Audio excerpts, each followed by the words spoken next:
Hello, নমস্কার। চলে এলাম একটি ব্লগ ভিডিও নিয়ে। আজকের ব্লগটা পিয়ালির বিয়ে উপলক্ষে। পিয়ালি আমার সম্পর্কে ননদ হয়, কিন্তু আমরা খুব ভালো বন্ধু হয়ে গেছি কদিনের মধ্যে। মাঝে মধ্যে দেখবেন আমার ভ্রমণ সঙ্গী। খুব অল্প দিনেই অনেক কাছের হয়ে গেছি। যাই হোক, ওর গায়ে হলুদে বা সকালের দিকে যাওয়ার খুব একটা ইচ্ছে ছিল না, কিন্তু ফোন করেছে যে তোমাকে দেখছি না, আসোনি? বললাম যে না, যাইনি, বাড়িতেই আছি। বলছে জল আনতে গেছে, তাড়াতাড়ি চলে এসো। ফোন পেয়ে ঝটপট করে রেডি হয়ে পৌঁছে গেলাম পিয়ালিদের বাড়ি। যারা জল ভরতে গেছিল তারা অলরেডি চলে এসছে। এখন পিয়ালির গায়ে হলুদ শুরু হবে। গায়ে হলুদের অনুষ্ঠানটা ওদের বাড়ির পিছনে উঠোনের দিকে করা হয়েছে। তো আমরা সবাই মিলে পৌঁছে গেলাম সেখানে। এখানে গায়ে হলুদের রিচুয়ালটা কমপ্লিট হবে। সবাই মিলে পোজিং চলছে, ক্যামেরাম্যান ডিরেকশন দিচ্ছেন, আর সেই অনুযায়ী সবাই একে একে পিয়ালিকে ঘিরে দাঁড়িয়ে আছে বা বিভিন্ন পোজে ছবি তোলা হচ্ছে। এবার ফাইনালি শুরু হয়ে গেল গায়ে হলুদ। আমার উলুধ্বনিটা নিশ্চয়ই শুনতে পাচ্ছেন। দেখছি কেউই উলুধ্বনি দিচ্ছে না, তো অগত্যা আমাকেই দায়িত্বটা নিতে হলো। কাউকে না কাউকে তো দায়িত্ব নিতেই হয়। অনেক আগে থেকেই বলেছিল যে বৌদি মেহেন্দির অনুষ্ঠান হবে, তারপর সঙ্গীত হবে, বাচ্চাদেরকেও রেডি করে দেবে, ওরাও পারফর্ম করবে। কিন্তু আসলে যেহেতু ওদের বাড়িটা একটু দূরে, দূরে বলতে খুব একটা দূরে নয়, তবুও যেমন পাড়ার মধ্যে হলে কি হয়, সব সময় যাওয়া আসা এরকম হয়। এবার ওদেরটা একটু দূরে, মানে আমরা ঠিক অতটা কমফোর্টেবল নই, কিন্তু তবুও ও যখন ডেকেছে তখন আর না গিয়ে পারলাম না। এবার গায়ে হলুদ শুরু হয়ে গেল। ক্যামেরাম্যান দাদারা বলে দিচ্ছেন যে কিভাবে পোজ নিতে হবে, সেই অনুযায়ী ওনাদের ডিরেকশান মতো কিন্তু আমরা সবাই যেভাবে ওনারা বলেছেন সেইভাবেই কিন্তু বিভিন্ন ধরনের পোজে ওকে গায়ে হলুদের অনুষ্ঠানটা সম্পন্ন করানো হলো। এই সুযোগে কিন্তু আমাদের হাতেও হলুদ লেগে গেল। এই দেখুন, সবাই হাতে হলুদ মেখেছে। এবার ওকে ঘিরে হাতগুলো, প্রত্যেকের হাত থাকবে, তো সেইভাবে একটা মানে ভিডিওতে সেই রকম একটা সিন থাকবে। যাই হোক, সবাই মিলে আমরা প্রস্তুত হয়ে গেলাম। আমরা দুজন যেহেতু কর্নারে ছিলাম, আমি আর মিঠির মা, তো আমরা বসেছিলাম, যেহেতু পিছনের লোকদের দেখা যাবে না আমরা না বসলে। যাই হোক, বসে পড়লাম। এবার কিন্তু ফুল দিয়ে আর একটা পোজিং চলছে। ফুল দিয়ে ওর মাথার ওপরে রাখতে হবে এবং ক্যামেরাম্যান দাদারা কাউন্ট করলে ফুলগুলো ছুটতে হবে। যাই হোক, এবার প্রথমটা খুব বেশি ভালো হয়নি, সেজন্য আবার সকলকে ফুলগুলো নিয়ে নিতে বলা হলো। আবার নতুন করে ওই সিনটা শ্যুট হবে। যাই হোক, পিয়ালি কিন্তু লক্ষ্মী মেয়ের মতো চুপচাপ বসে আছে। আসলে বিয়ের দিনটা যারা বিবাহিতা তারা বুঝবেন, বিয়ের দিনটা কেমন জানি একটা ঘোরের মধ্যে কাটে। মানে সবাই যা বলে সেইভাবে বাধ্য মতন প্রত্যেকের কথাই যে পাত্রী বা বিয়ের কন্যা সে কিন্তু মেনে চলে। কারণ এই বিষয়ে তো তার কোনো কী বলবো, সবাই তো জানে না।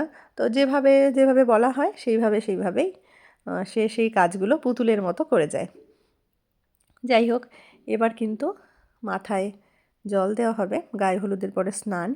এখন আর ওইভাবে যে আগে যেমন হতো, আমাদের সময়েও হয়েছে, মানে প্রচুর হলুদ টলুদ মাখিয়েছে, মাখানোর পরে একদম ওই জল দিয়ে স্নান হয়েছে। পরে আরেকবার স্নান হয়, সেটা বড় কথা নয়। এবার আমরা চলে যাব মণ্ডপে। এই দেখুন, মণ্ডপটাও বেশ সুন্দর সাজানো হয়ে গেছে। এবার আমরা বাড়ি যাব, বাড়িতে গিয়ে রেডি হয়ে তারপর চলে আসব। এই যে আমরা চলে এসেছি, এটা হচ্ছে এন্ট্রি গেট। গিয়ে দেখলাম পিয়ালি প্রচণ্ড ব্যস্ত। স্বাভাবিক, বিয়ের দিন যা হয় আর কি, সবাই ছবি তুলতে চায়, ভিডিও বানাতে চায়।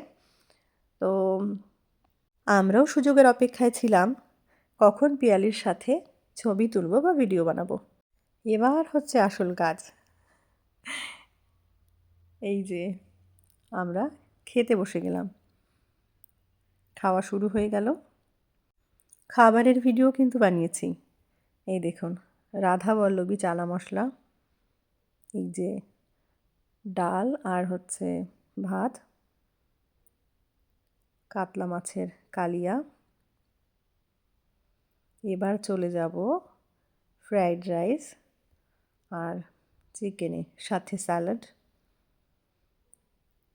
এরপর আমি যে জিনিসটা খাই না সেটাও কিন্তু না করতে করতে, মুখে একটা খাবার ছিল, না করতে করতে দিয়ে গেছে। এই যে চাটনি আর পাঁপড়, আর হচ্ছে এই যে হচ্ছে মিষ্টি। মিষ্টি খুব কম খাই, নলেন গুড়ের রসগোল্লা বলে কথা, না খেলে হবে? এই যে দেখুন, রসগোল্লা খাওয়ার ভিডিওটাই বানালাম। নলেন গুড়ের রসগোল্লাটা বেশ ভালোই লাগে। আমার সামনে রিয়া আর অহনা বসেছিল, আর আমি আর শিবম এ পাশটায় বসেছিলাম। আমরা কিন্তু, আর এই যে আইসক্রিম, হাজমোলা, আমরা খেতে খেতে কিন্তু বর চলে এসছে। আমরা খেয়েছি প্লাস মজা করেছি। যাই হোক, এই হচ্ছে পিয়ালির পাত্র, পিয়ালির বর। দুঃখের বিষয়, দুজনকে পাশাপাশি রেখে ছবি কিংবা ভিডিও কিছুই নেই, কারণ আমরা বেশিক্ষণ থাকিনি। খাওয়া দাওয়ার পরে 10টা 10:30টার দিকে কিন্তু বাড়ি চলে এসেছি, যার জন্য আমার ওদের দুজনের একসাথের কোনো ভিডিও বা ফটো কিন্তু নেই। আসলে প্রচুর ভিড়, লোকজন, আর বাচ্চারা থাকলে যা হয়, বাচ্চারা সাধারণত বিয়ে বাড়ি আনন্দ।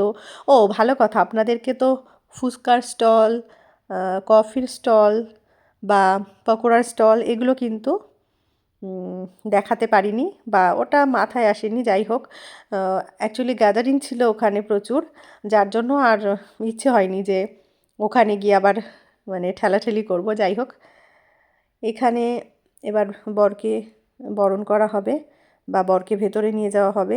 ওখানে গেট ধরা হয়েছে। যাই হোক, বুঝলাম যে এটা ডেঞ্জার জোন, এখানে না থাকাটাই ভালো।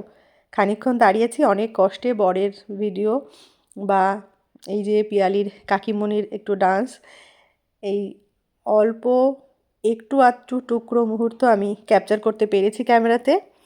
আর স্পেশালি বরের ফেসটা আপনাদেরকে দেখাতে পারলাম। ভালো লাগলো এটা, কারণ সিচুয়েশান মানে খারাপ ছিল ওখানকার। যাই হোক, আমি ওখানে খানিকক্ষণ থেকেছি, তারপর কিন্তু ধীরে ধীরে আমরা বাড়ির পথে এগিয়েছি। খুব বেশিক্ষণ আমরা থাকতে পারিনি।